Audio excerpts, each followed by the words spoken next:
नमस्कार दोस्तों। आज हम आपको लेकर चलेंगे गोकुल की उस रात में जब भगवान श्री कृष्ण का जन्म हुआ। आसमान में चांद की रोशनी और चारों ओर दीपकों की चमक। गोकुल में हर तरफ खुशियों का माहौल है। फूलों की खुशबू, रंगोली और घंटियों की मधुर आवाज वातावरण को और भी सुंदर बना रही है।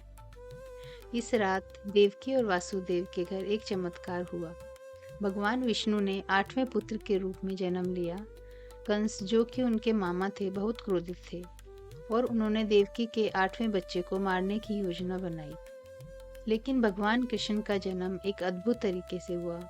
वासुदेव ने यमुना पार करके नंद बाबा और यशोदा के घर जाकर कृष्ण को सुरक्षित रखा।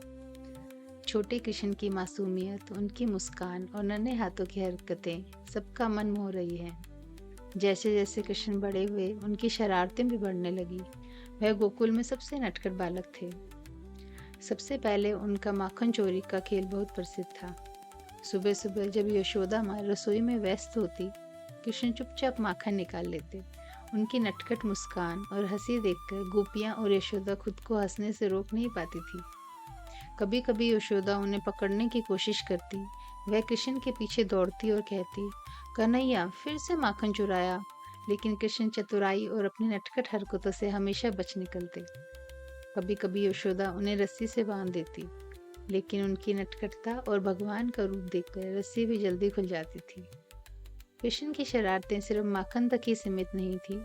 वह पेड़ों पर चढ़ते, गायों के पीछे दौड़ते और गोपियों के साथ खेलते। उनका यह नटखट रूप हर किसी का मन मोह लेता।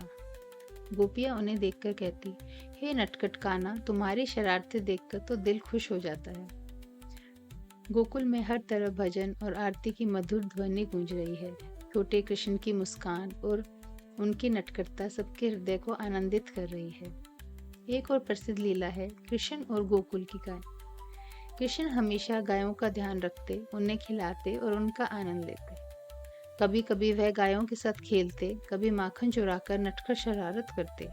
इन लीला में भगवान का प्रेम और करुणा झलकती है।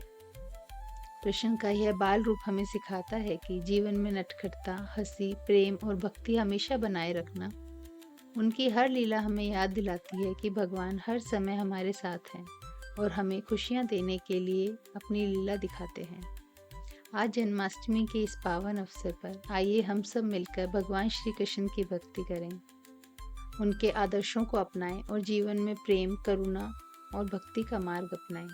जय श्री कृष्ण, जय मुरलीधर। जन्माष्टमी की आप सभी को ढेरों शुभकामनाएं।